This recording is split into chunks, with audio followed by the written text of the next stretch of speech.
Why do I get attached so fast? Why does distance feel so painful? And why do I want love so deeply but still feel afraid of it? Now, hi lovelies, welcome back to Safe Space Sunday. And don't forget, this is held and healed with joy. You are welcome. Please sit back and relax. If you have ever asked yourself these questions, this episode is for you. We'll spend time exploring the inner child healing. And now we are taking the next step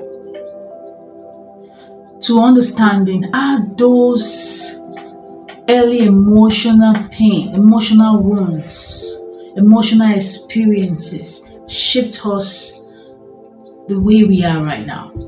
Those early wounds, those early experiences, those early emotional issues we experience, they've shaped us into the way we react in our relationship, the way we act in our day-to-day life. Now, we are starting with these questions. Why do I love the way I do? Or why do I love this way? And the answer is not far-fetched. It begins with attachment wounds. Yes. It begins with attachment wounds. Not because something is wrong with you, no. It's not because something happened to you, no. Nothing happened to you, you are okay. Attachment is the way we learn to connect. Attachment is the way we learn to connect. It starts very early in life, before we had the words to explain what we were feeling, before we understood rejection, before we understood what abandonment or emotional safety was. Yes, we were already learning attachment. We were learning, is love safe? Will someone come when I need comfort? Are my feelings too much? Or is it freely given? All these were what we experienced even before we knew what emotional safety was, boundaries and all that. Depending on what we experienced. Yes. Now, our minds and our body adapted. Not because we were broken, but because we were learning how to survive. Yeah. Emotionally and otherwise. Attachment wounds are the pain that forms when connection feels inconsistent. Yeah, you heard me. Attachment wounds are the pain that forms when connection feels inconsistent, unavailable, overwhelming. Yes. Maybe you were cared for in some ways, but not emotionally understood. Maybe love was there, but it felt unpredictable, not sufficient. You were not seen. Maybe you learned to stay quiet, be easy, be helpful, or be perfect, just to feel accepted. Yeah, some of us passed through that. Yes. Maybe your needs were dismissed. Maybe your feelings were ignored. Yeah. Maybe no one taught you that your emotions deserve space. You were not heard, you weren't seen. Maybe. And when that happens, we don't just get over it. We carry those experiences into adulthood. Sometimes quietly, sometimes painfully, sometimes without even realizing it. And most times, It is we not realizing it that we are traumatized. Yeah. And when we start dating, it blows like boom. Not knowing it was there. And things begin to change.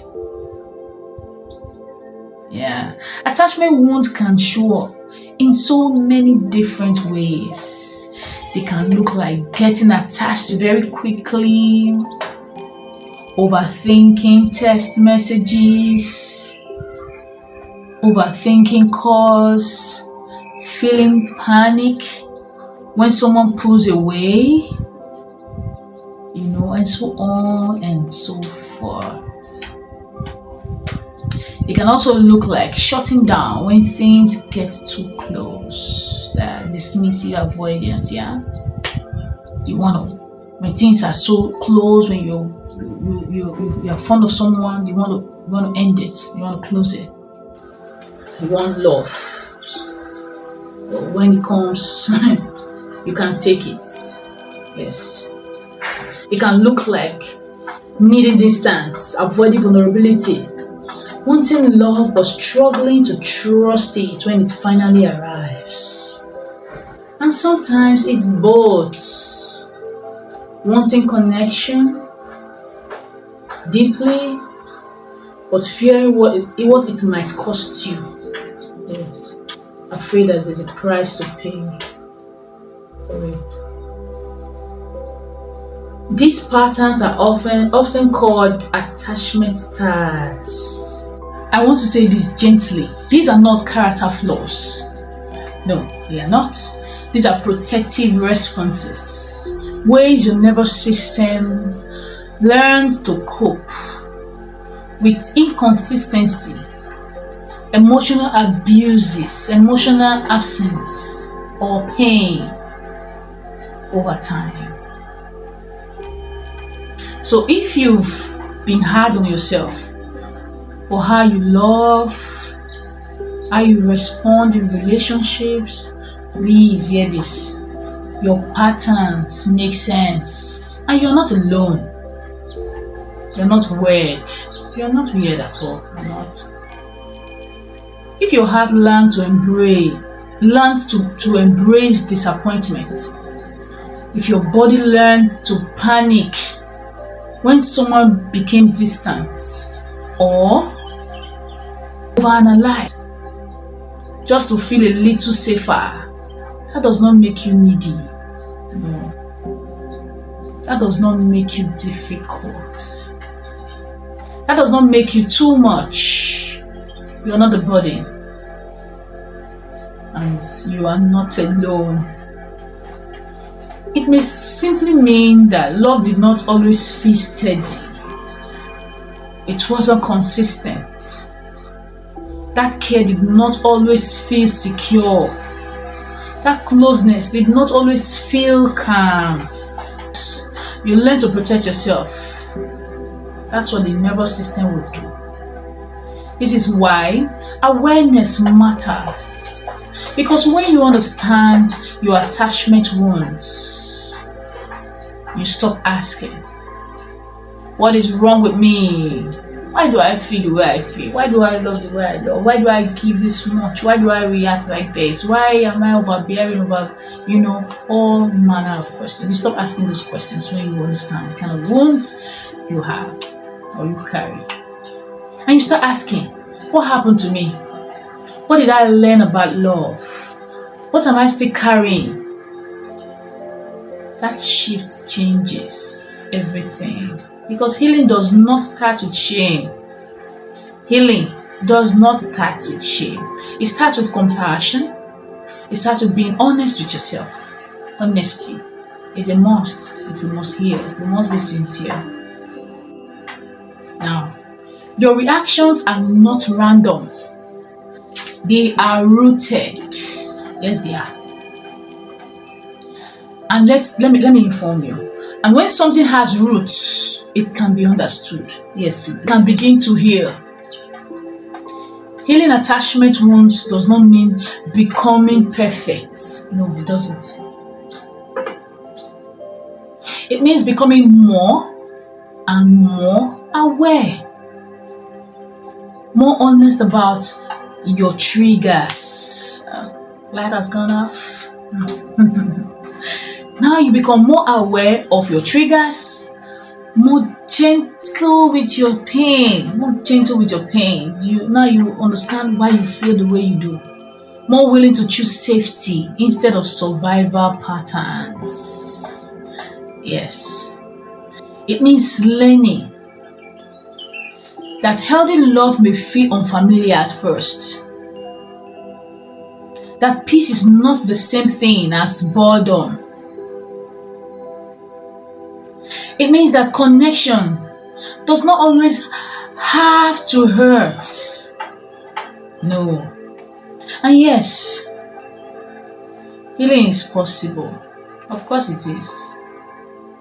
You can learn new patterns.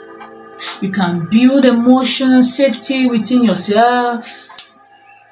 Yeah, that's what we can do. Secure relationship, grounded love, but slowly, gently, one step at a time, if you know what I mean.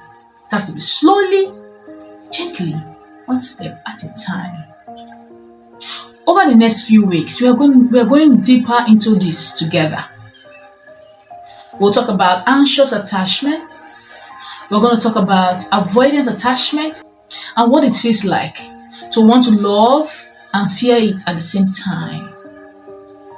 We'll talk about secure love, what it looks like, and how healing begins. So if this already feels like a language for something you've never been able to explain to yourself, stay with me. This series is for you. And remember, you are welcome here. Always. If no one has told you this before now, let me remind you now. You are not broken. You are not. You are not alone. You are not. You are becoming. You are healing. And your healing is real. I'll see you again in our next whisper. Please like, share, leave a beautiful comment for me. Subscribe to this channel. Bye.